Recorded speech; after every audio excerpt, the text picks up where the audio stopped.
Masu kallon mu da sauraron mu assalamu alaikum wa rahmatullahi wa barakatuhu, barkanmu da yau da kuma sake saduwa da mu a daidai wannan lokaci a bisa kan wannan tasha mai albarka ta talabijin amfani, kamar yadda muka so mu gabatar muku a cikin sanarwoyinmu da suka gabata yau da kwanaki biyu cewa gidan radio da talabijin amfani jihar Maradi zai rinka muku shirye-shirye na musamman.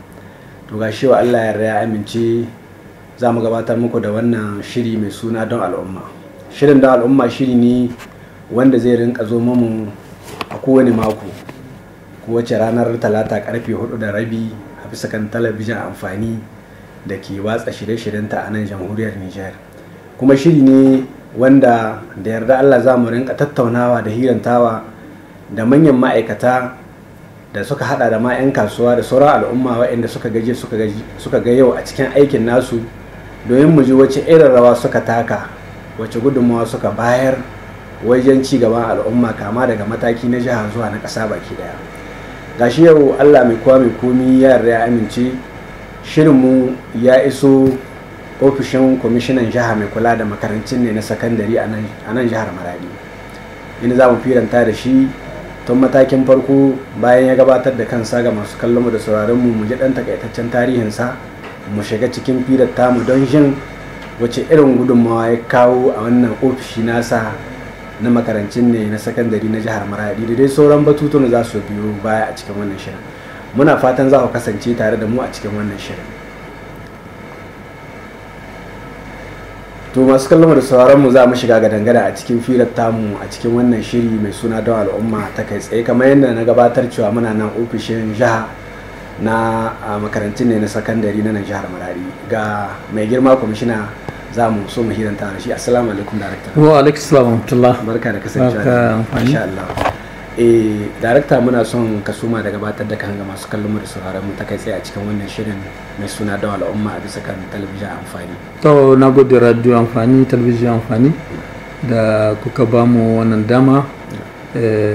Za mu dan caccanza tsakanin mu bisa ga abin da kuka zo mana da shi.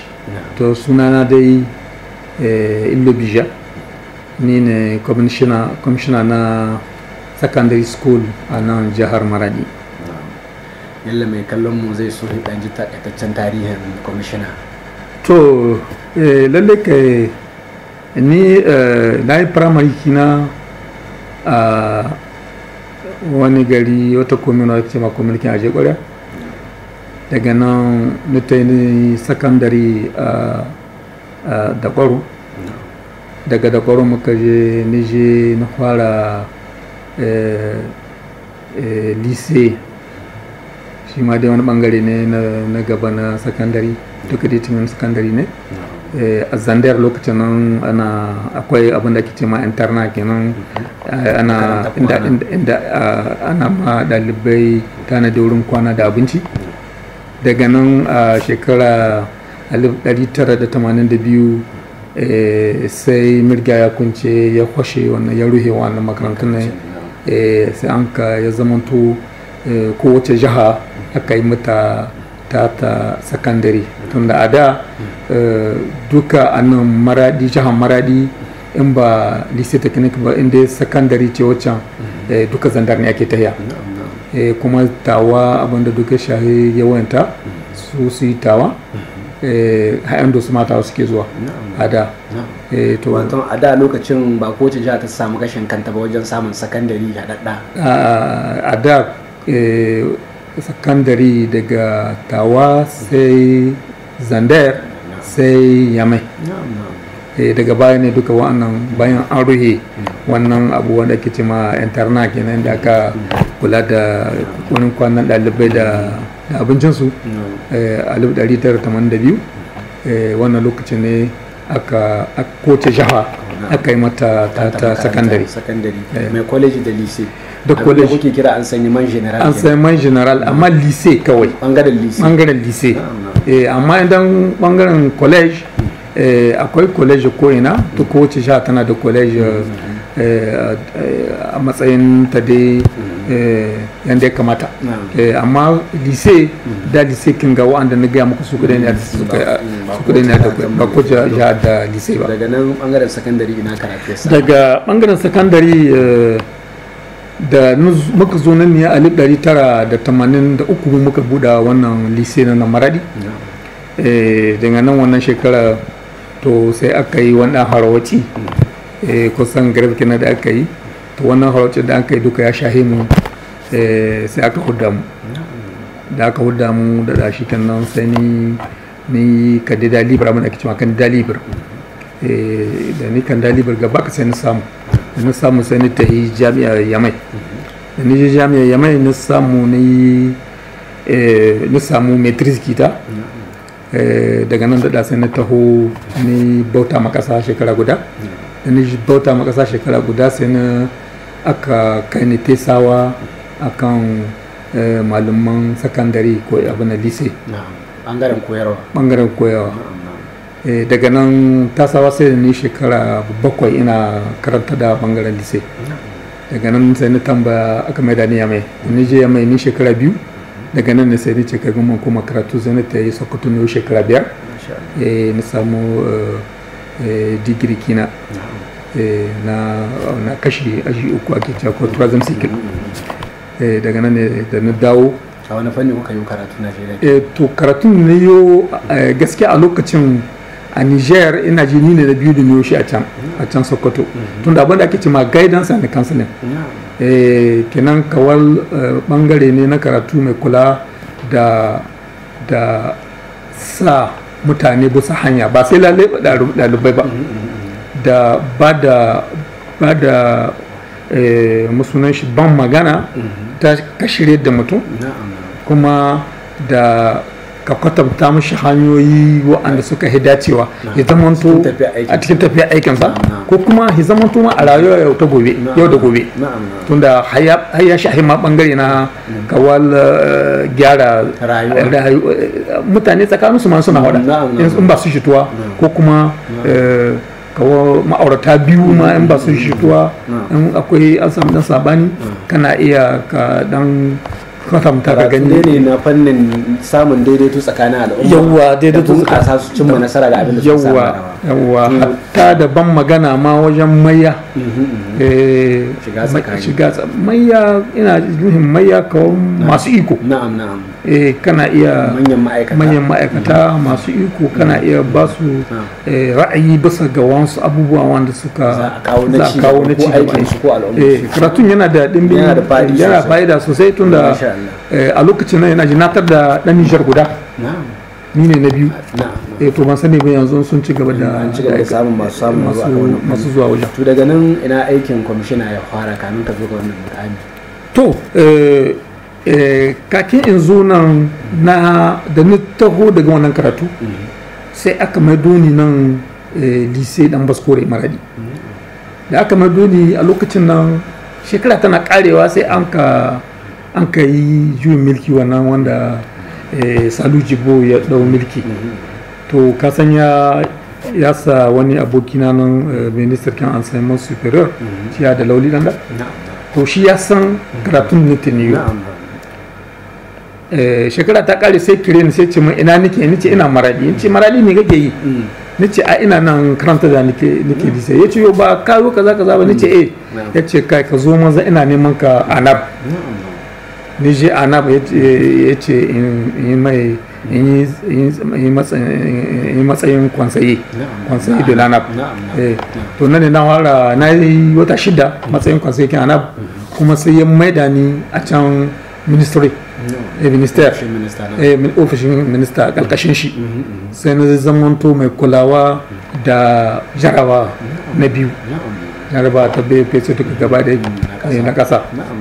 To bayan wannan ne kuma da an shekara 2 da transition ta kare, sai aka naɗa ni darakato mai kula da karantar dawa, ko kuma yance mai kula da ɗalibai duka gaba ɗaya na Nijar gaba ɗaya, yadda aka karantar da su dem.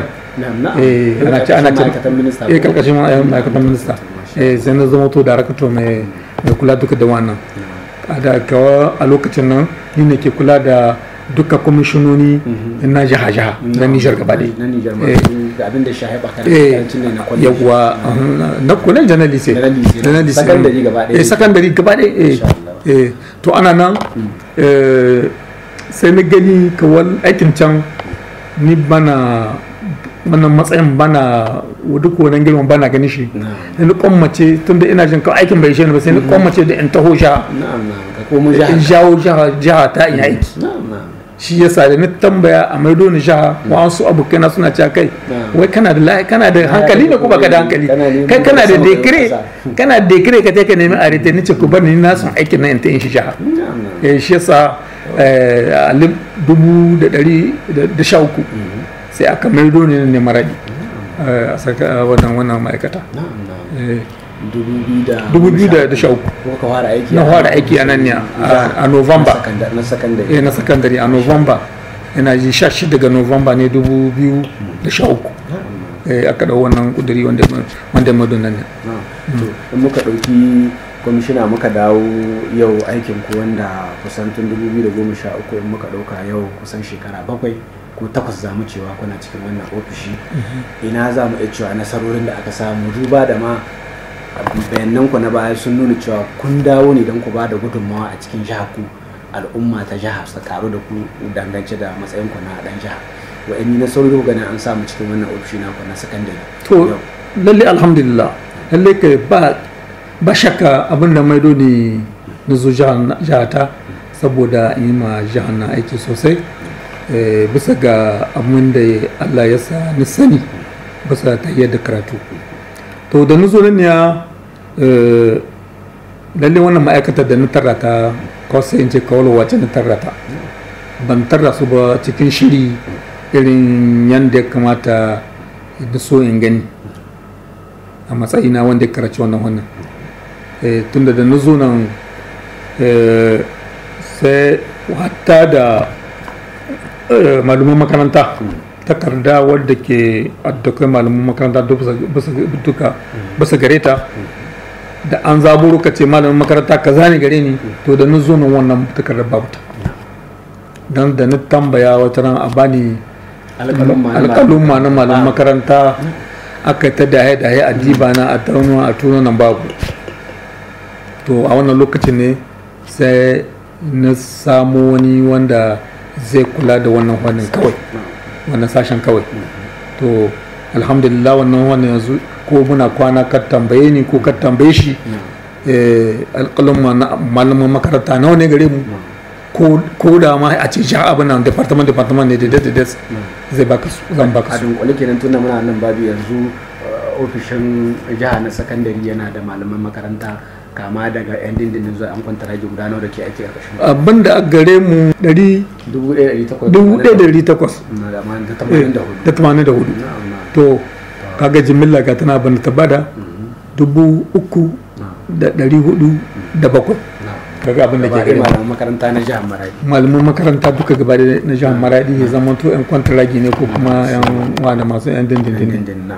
To bangaren wannan har yanzu tunda muna bangaren nasarorin da aka samu yanzu ana ya ci sauyin da son shi ku ga ya tabbata a wannan jiha kama daga nazancen malaman zuwa kayan aiki mataki na ofishinku zuwa na manyan makarantu na sakandare, kuna ganin an samu sauyi koke-koken da an kai ta yi nan da shekaru 5 da suka gabata an samu sauyi?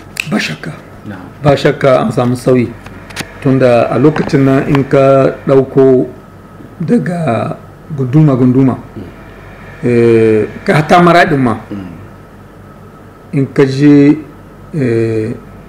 ɗalibai ba su kai ba su kawo ba balantana ma musamman ɗalibai mata. Amma yanzu in ka duba Maradi a cikin Maradi gari in ka duba yan mata alhamdulillah kana gani gashi nan abin da a gare mu yawan yan mata jimilla gaba ɗaya ma abin da a gare mu 62,730 wanga yan mata ne kawai. To a lokacin da zo na ba su kai 5,000 ba yan mata dai balantana su yan maza su ba da lokacin da zo na bauchi ko su su 12,000 ne ko ne ba su kai 20,000 ba, amma yanzu kana ganin su nan abin da gare mu 170 ba dai da 587. Watan kokarin da dai gwamnati take ga yi karkashin wannan ofishi naku da hikimomin da kuka kawo za a ce an cimma nasara na ganin cewa an rike ɗaya sun yi karatu kama daga na alhamdulillah. Ba shakka gaskiya gwamnati ta yi kokari tukuru bisa ga wannan fannin a nan Maradi, ban ce ba ma wani wuri Maradi da sani. To kokarin da gwamnati ta yi bisa ga karatu na sakandare ba karami ba ne, tun da gashin nan ina ga alƙaluma sun bayyana kansu, kuma ko da wani lokaci muna sanar da gwamnati duka bukatunmu, kuma a gwalgwado gwamnati tana zuwa tana shafe mana hawaye. In muka duba har yanzu cikin karatun da ɗaya mata, jihar Maradi tana daga cikin jihohin da ake fuskantar kalubale na rike yara, ba sa su makarantar ba, mafi yawanci tallace-tallace da yawan auren wuri-wuri ko na doli yana sa mata su kaurace makaratu tun matakin aji na farko na college. An samu sauyi wannan babi a nan Maradi? Ba shakka an samu sauyi, tunda duk ce ma da na zo nan da na tambaya ɗiya mata wa'anda ke sakandare har da ma da lisekin da CAG wa'anda ke sakandare ba su ka 5,000 ba gaba ɗaya, amma yanzu ga sunan kana gani 62,000 gare mu, kenan sai a ce an ci gaba. Da lalle Maradi in ka ce ka sa ya mace lakwal kana da aiki, amma yanzu alhamdulillah muna gani suna zauwa nan, akwai iya mata wadda aka huddawa saboda aikin su bai ci ba su ci gaba, a hudda su muna gan suna zauwa na suna tarda suna cewa su gaskiya suna so su koma.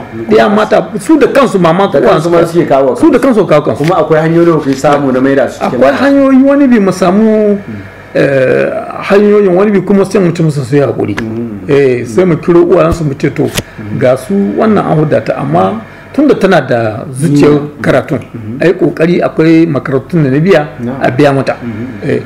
Dan ni nan dai karan kaina ba a ganin alheri da shi kenan. Ana bayyana shi tun da ya zama ɗan koyi ga masu to gaskiya akwai da yawa wa'anda suka zo suka bayyana mun irin halin da iyayen suke ciki, dan ina ce musu je a biya musu, don sun kan gaya mun irin halin da iyayen suke ciki, sai in ce su tai su zaɓe da suke so nike biya. Ku sabon musu makarantun ne na aiki hannu da sauransu? To makarantun ne na aiki hannu da yake yawanci ofishinsu daban ne, na daban ne. Amma nan dai duk da zaɓi mace tana son ta koma karatu, yawa ana da hanyoyin da suka dace, yawa ko da karan kanku ne ga jikinku. Kwarai ko don dai alhamdulillah da yawa da nima ba ne gaskiya ba ne tunanin kono ne na yi ma. Kwamishina, kayan mu ta yi hutu na takaitaccen lokaci, tunda mun yi zancen nasarori cikin kowane al'amari ba a rasa kalubale. In muka tsaya akan aikin ku na wannan ofishi, matsayinka na kwamishina na jiha na sakandare, wa'anni kalubale za a ci ka fuskanta saboda ya zama to darasi ga al'umma na mutum ya gane har in aka yi zancen nasarori to ba a rasa kalubale, ko dai daga na cikin gida abokanan aiki ko gyara ma'aikata ko abin da ya shahi yau gundumomi 8 na jihar Maradi da kake jagoranta bangaren karatun sakandare, ina aka yi fuskanta kalubale? To lalle ba a rasa kalubale, da bakin da anka ce kai shugaba ne, to lalle kullum za ka fuskanci kalubale daban-daban. Na farko dai abokin aiki, abokan aikinka, masu aiki ƙasa gare ka, masu aiki ƙasa gare ka, dole sai ka hidda son rai, kuma in kace za ka hidda son rai wani ya ga daidai kai, wani ka kuntata mai, wannan kalubale na farko ne.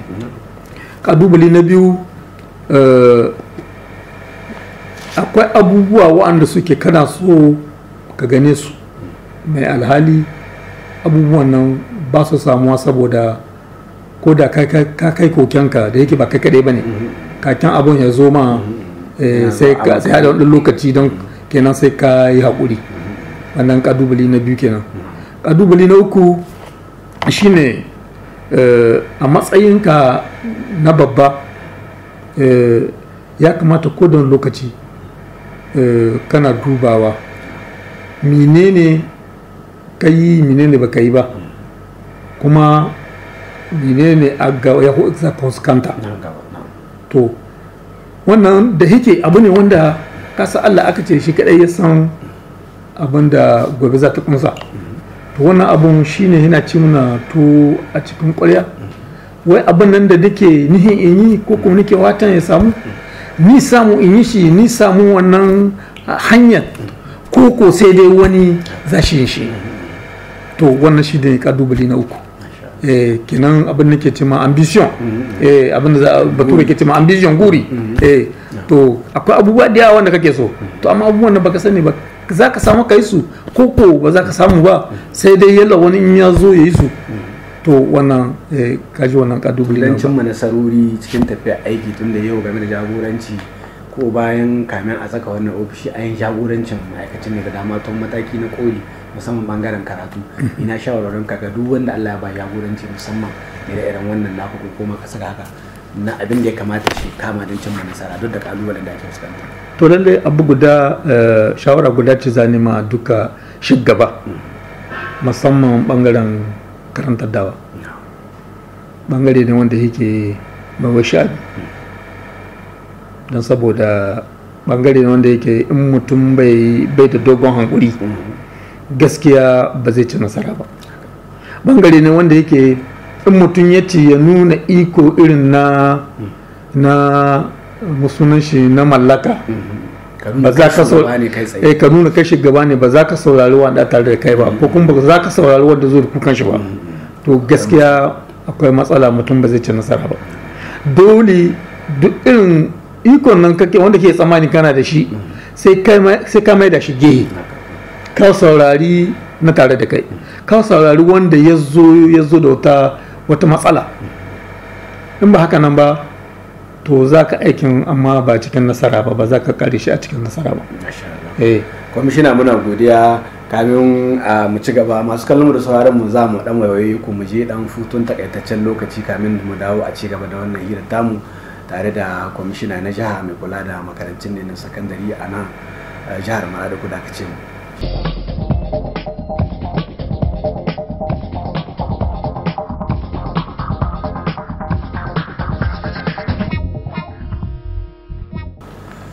To madalla, masu kallon da sauraron barkanmu da dawowa a dai cikin wannan shirin da kuke bibiya sannu a hankali don al'umma, wanda ke zo muku ta kai tsaye daga nan talabijin Amfani a nan jihar Maradi, wanda muke gabatar da shirye-shiryenmu. Musamman shi wannan shirin yana zo muku wace ranar talata karfe 4:30 na yamma.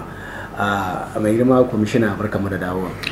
Barka da dawowa. Abinda mai kallo zai so shi ji daga matsayin da yau Allah ya muku da kuma shekarun da aka ɗauka cikin gwagwarmaya ta kawo ci gaban al'umma, mu dawo bangaren abin da shi jagoranci, bangaren siyasa. Kwamishina ko watakila yana ba da gudunmawa a wannan fanni, tunda mun san yau al'umman mu gaba ɗaya mun san ta karkata akan siyasa, ko kuma in ce zamani ya kawo cewa duk wani abu wanda za a yi dole sai an shigo da siyasa ciki. Ina matakan da kwamishina ya kama ko yake ya rika ko yake rike da su yanzu haka a bangaren jagoranci da siyasa da gudunmawar da ake bayarwa? To na gode talabijin Amfani da wannan damar kuka bani mu dan zanta cikin wannan bangare na siyasa. Lalle kwamishina shi na siyasa, yana kawo gudunmuwan shi bisa siyasa, saboda siyasa dai aka ce ko ka yi siyasa ko ka kai siyasa, ita za ta kula da kai kuma ko ta yi ka. Kenan in ma ka ce ba ka siyasa, duk yadda za a yi ta wani hannu kana yin ta sai ga ita. Balantana mu da muka samu wani horo, na gaya ma a lokacin nan yan tara ne, kenan duka ɗalibai wuri guda suke. To kaji tushen da mun ka fara ma siyasa tun a can muna yan tarna gina, don saboda a irin lokacin yadda za ka ji ɗalibi yana zancen siyasa, irin yadda ake ta da siyasa ta ƙasashe ma ba ma ta ƙasashe ba, ƙetare abin sai ya baka mamaki, sai ya baka mamaki. Wai ba zancen ɗalibai bane ne yanzu zane, a'a zancen ma 'yan siyasa ma ne yanzu ba kwarai ba da yawa ba, za ka samu wanda sun ka kware yanda za a huskanta ko kuma yanda ake tahiyar da wasu siyasa daban-daban kala-kala na wasu kasashe. To tun a lokacin nan tare da manyanmu yau ga sunan alhamdulillah Allah ya kai su wani wuri na sai ya ba su makami na jagorancin ƙasa mu muna in yara muna biye su tun a lokacin nan an ka horar da mu a siyasa tunda ina gaya ma a lokacin nan irin wanga tashen hankali da ɗalibai ka yi na yanzu na sai in ce na ba kai ba kafa na wani yajin aiki ko na yajin aiki wanda na kai ba kafa mu a lokacin alaɗe ga sabara ne a halbe barewa miki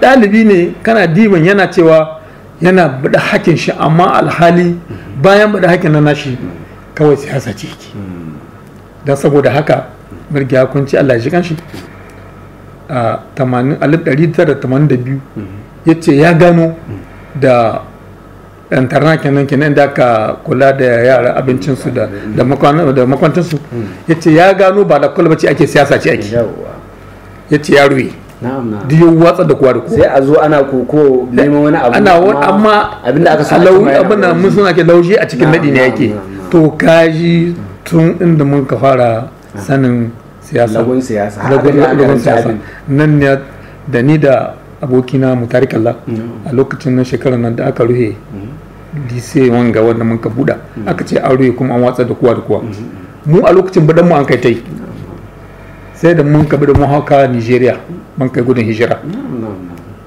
sai da alajikan sarki buzu ya ce makunce sha mayaran lahiya su dawo su yi karatu ana nan an ga muna sarki ya yi magana muka dawo mun kai karatu amma ko da shekara tun da kusan karshen shekara ne amma ne an kai grafkin ko da shekara ta kare kawai sai duka muka ji an huda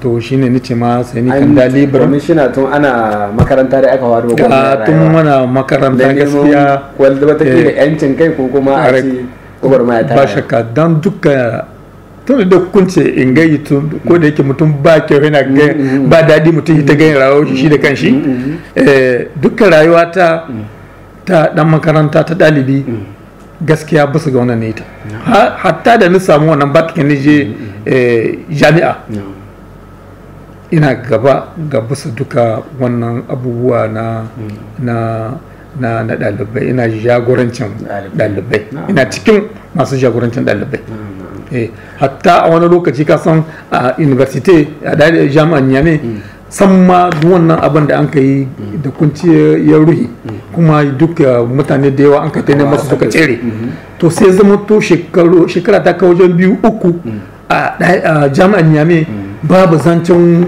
wani ɗalibi mai taddakai amma muna cikin wa'anda suka sa rayuwar nan ta ɗalibai ta dawo an ka basu kan hanya yanzu gwamnati da aka yi siyasa a baya-bayan shi yasa mun ko da siyasa ta shigo mun ka ce alhamdulillah ga inda za mu baje kolin mu a university to ina university ko da aka ce siyasa ta shigo ni ji suwa ne suka kyarkyaro jam'iyya ta siyasa wadda champion da tarayya na ce ga wurinmu kuma da ji kusuwa ni ce to ga wurinmu mun ka shiga ciki nan mun kai ta kamfe a shekara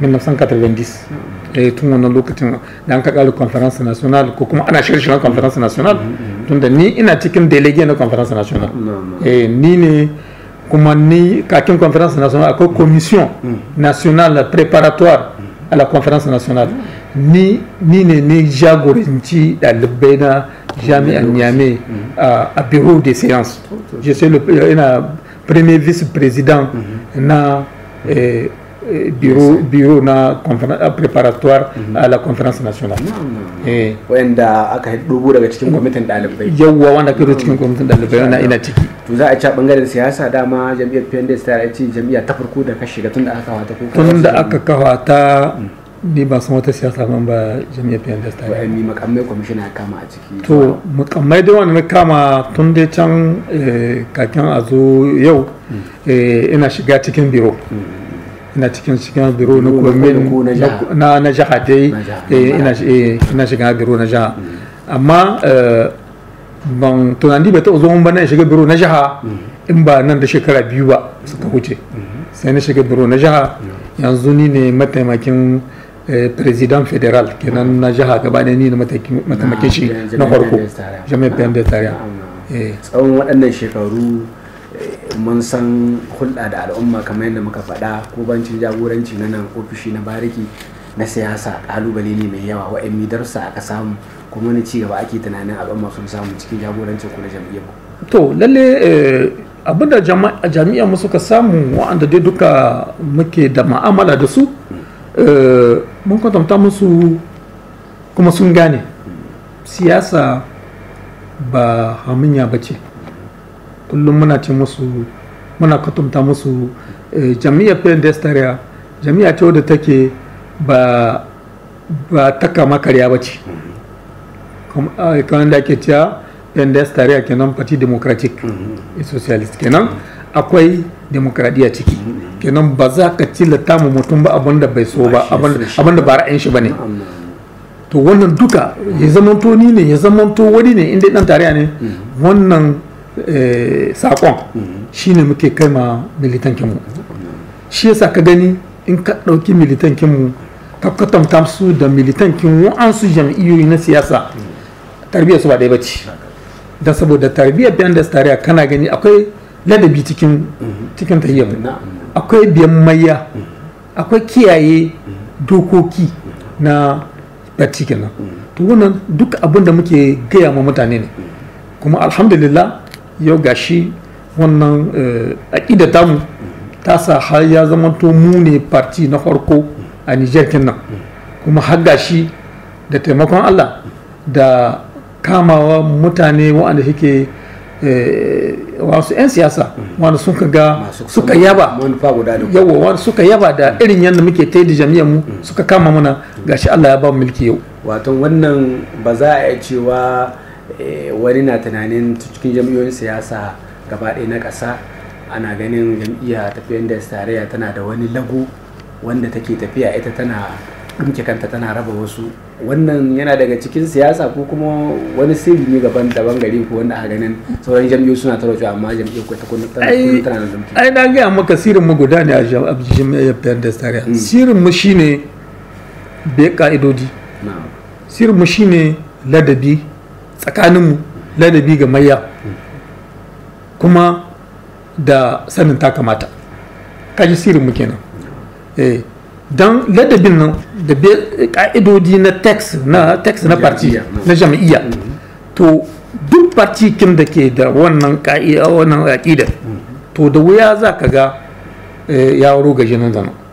Amma in ya zama to parti babu bayayya tsakanin 'yan jam'iyya, balantana a ce in babba ya gayi a saurara kuma a yi ladabi, to in duk parti kin da bai wannan to ba zai daɗi ba zai rokaje ma. Gaskiya mu gasirin mu kenan. Na'am, kwamishina, in muka dubi irin gudunmawar da ka bayar a ofishin ka bangaren karatu, a bangaren siyasa ana iya cewa kana da wani guri karkashin tallafin da har yanzu kake ba magoya bayan ka, wani guri ka son ka cimma nan gaba bisa wannan tafiya na har yanzu bunƙasa rayuwar al'umma a nan jihar Maradi?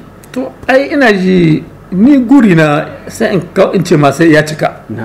Guri na ya cika tun da yau jami'ar PNDS tarayya ta kawo ta aza kandida, kuma kandida kenan Allah ya sa ya huce yau shine president kandida kenan na PNDS tarayya kenan, sai ce ni guri na cika tun da na tabbata a duk irin tunanin da nake kandida kenan namu shi na shi, kuma hamma ya yi ni tunani na irin yadda za a bunƙasa karkara, kenan guri na ni ya cika.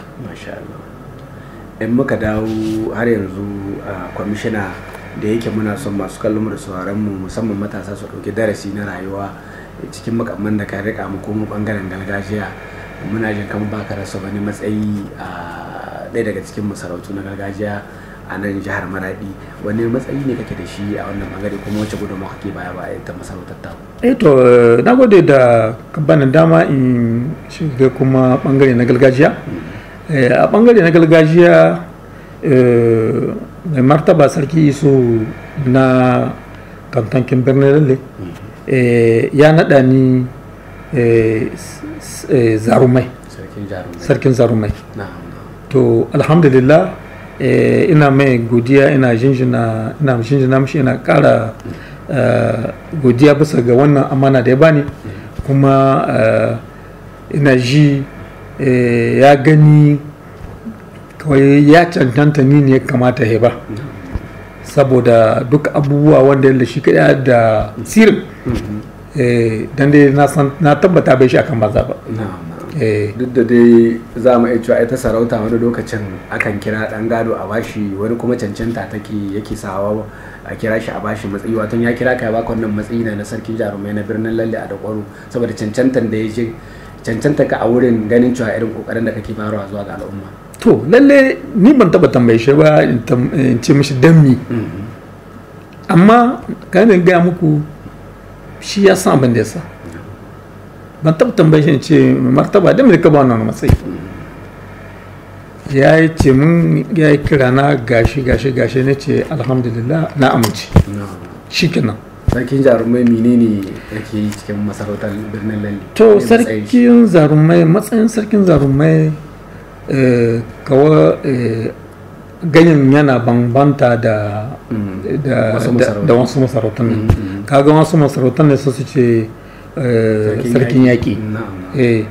To mu a sarauta gobir ta birnin Lalle, sarkin jarumai kawal sarkin yaƙi wanda shi kuma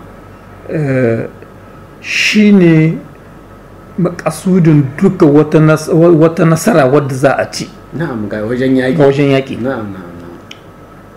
Kenan shi a wajen yaƙi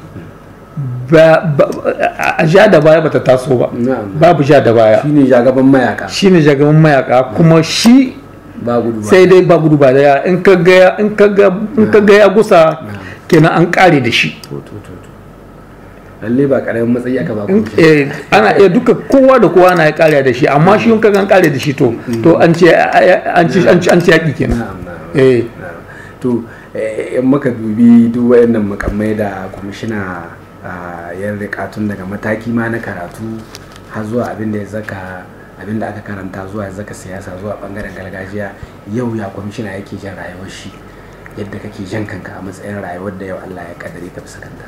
To gaskiya sai da yi ma Allah dubin godiya da yake ya bani dama a bangaren aiki na bariki, wuri na aiki, kuma alhamdulillah duk inda na biyo kin nan ina ji mutane suna yabawa. To alhamdulillah ana samun nasara, kuma a rayuwar yau mutum duka dan adam ba abin da yake bukata ka wannan ya zamanto in ka yi abin da ka yi a ce ma ba kai shi akan ita hanya ba, abin da ka yi a ce ya dace, ya zamanto aiki ne na bariki, ya zamanto rayuwa ce ta tare da mutane, in dai wanda bai ce bai ma Allah waddai ba, in guda ya ce ma Allah waddai dubu su ya baka. To duka rayuwa dan adam babu abin da yake so ka wani.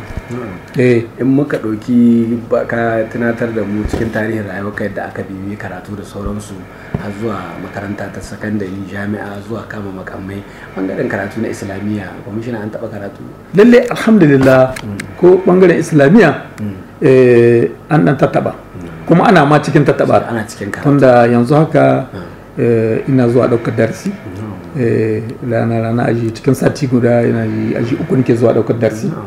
To kenan ka gani alhamdulillah, sai dai mai addu'a, in yi addu'a Allah ya ƙara ƙarfa haman zuciya bisa ga wannan. To in muka shiga fannin rayuwa me yake birge kwamishina a rayuwa, abinda za a cewa in ka ga ya faru yana birge ka a rayuwa?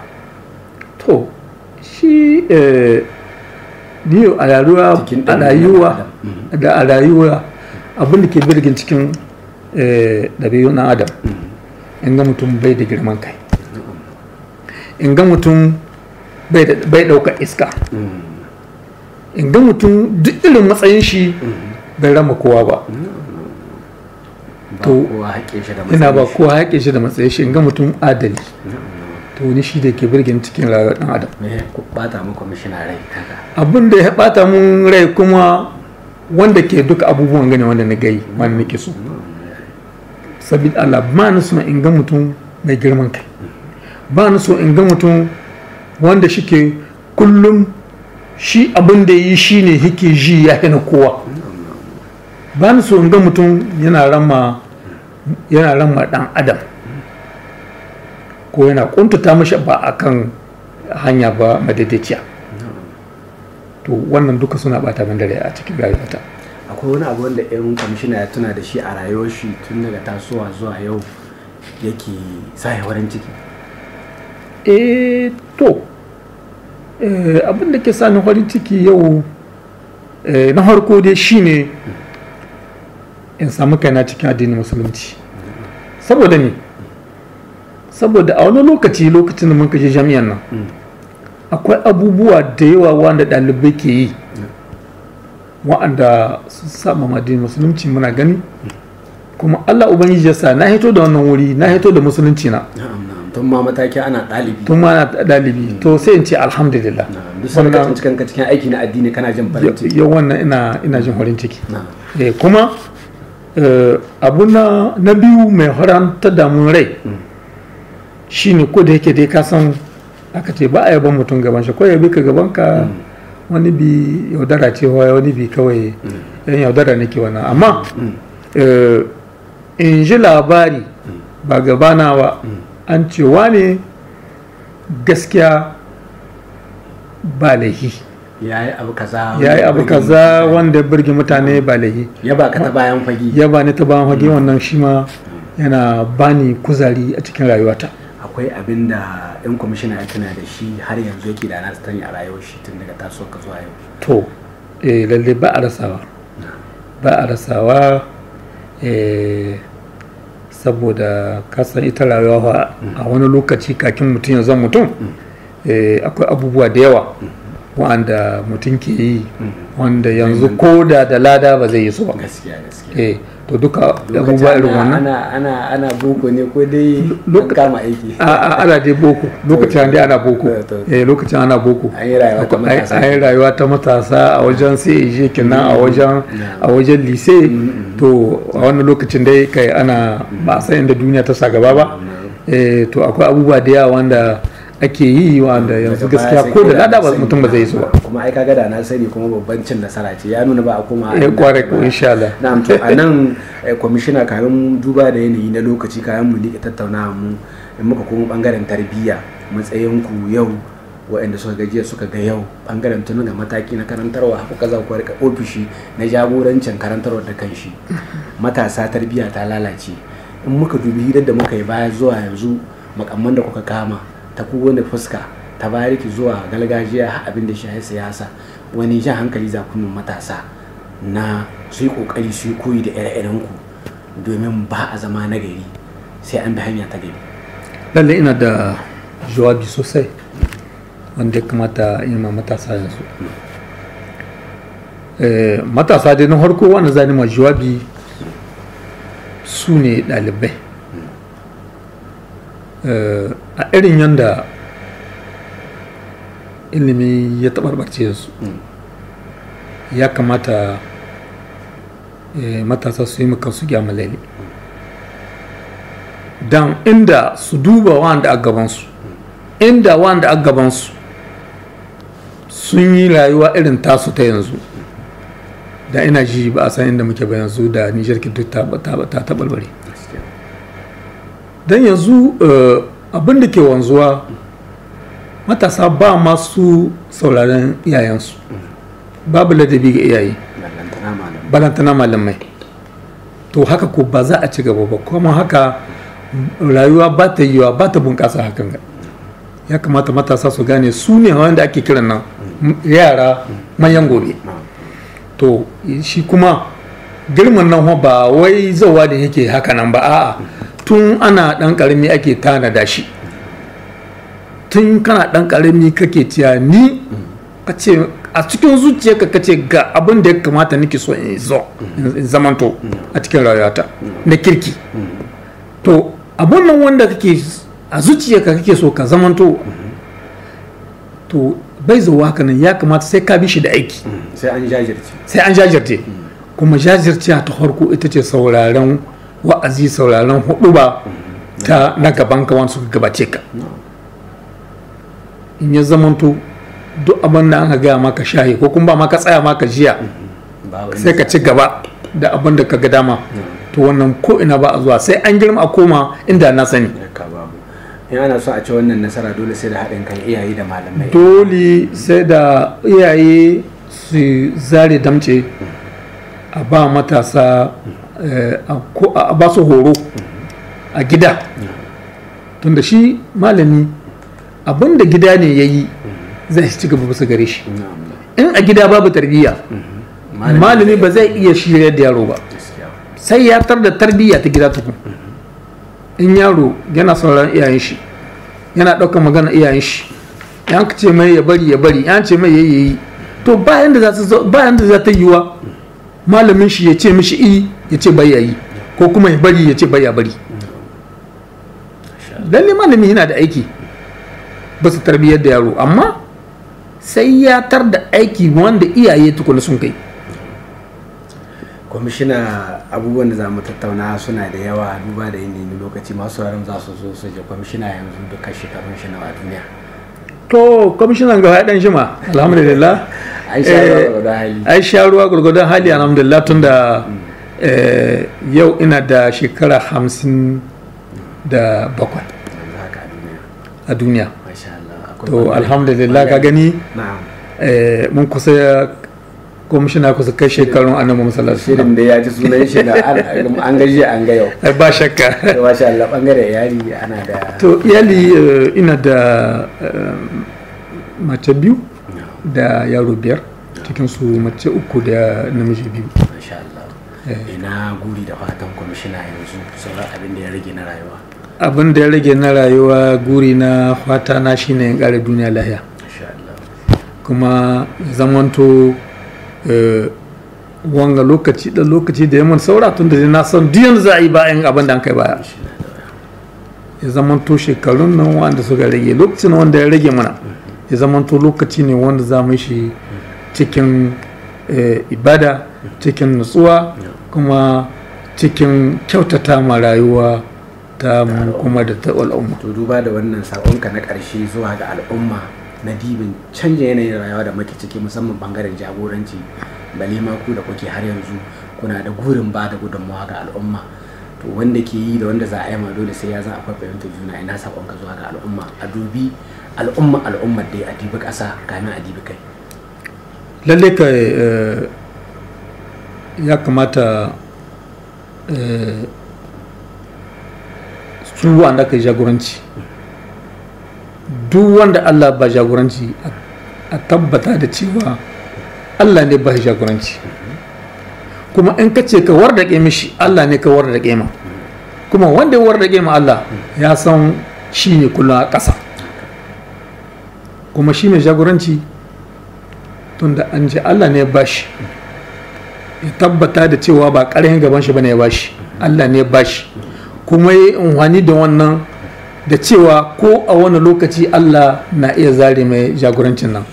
Kenan wannan ya kamata ya sa adalci, ai adalci gwangwaro. Mutum dan adam aka ce dan tara ne bai cika na 10 ba, ba shi wa a ce komi za ka yi shi kan mai wahayi, a'a, amma a gwalgwada adalci. Inda al'umma tana son ta ci gaba da zaman lafiya, dole kuwa sai shi kadai ne ya yi saura a adalci. Kai da ka milki ka gwalgwada adalci ciki, kai da aka jagoranci kai biyayya. Ka gani komi da komi insha Allah ya kare lami lahiya. Amma in an ka ce ba haka nan za a yi ba, in kai mai jagoranci kace ba za ka yi adalci ba, to abun ba zai ta daidai ba. Kai da aka jagoranci in kace ka wardake, abun ba zai ta daidai ba. To ya kamata kowa abin da ya kamata ya yi shi sai a zamna lahiya. Masha Allah, kwamishina muna godiya. Masu kallon da sauraron duba da yanayi na lokaci, ina jin lokacin da ma aka ware ma shirin kamar kusan ya haura, nan za mu taka birki a cikin wannan shiri mai suna don al'umma, wanda ke zo muku daga talabijin amfani a nan jihar Maradi muna fatan shirin ne ya kayatar da ku a tattauna da muka yi da mai girma kwamishina Alhaji Illo Bija, wanda kamar yadda muka ji shine shugaba na jiha na wannan ofishi na makarantu ne na sakandare na jihar Maradi, kuma shine mataimaki na farko na shugaba na federation na jami'ar PNDS tarayya a nan jihar Maradi, kuma Allah da ikon shi shine mai girma ko kuma shugaban jarumai mai masarautar mai naɗin mai rawani zamu cewa na jarumai a masarautar birnin Lalle da ke da Kwaro. A madadin shi bakon namu na wannan mako, a madadin dukkanin abokan aiki musamman kameraman din namu Malam Aliyu Isa Baturi da ya haɗa mana hoto, a madadin shugaban tsare-tsaren talabijin amfani Malam Haruna Samba wanda kuka sin da ashiransa da dukkan sauran abokan aiki na talabijin amfani musamman na jihar Maradi, muna muku fata alkhairi. A ci gaba da kasancewa da mu bangaren wannan shirin sai wani mako idan mai duka ya nuna muna. Bisa lamu mutala ya kwamishina. To salama to alaikum mutala talabijin radio amfani, na gode, Allah saka da alheri, kuma ina fatan wannan hira da muka yi ta al'umma su zamanto ya amfani al'umma. to haka muke fata. Na gode.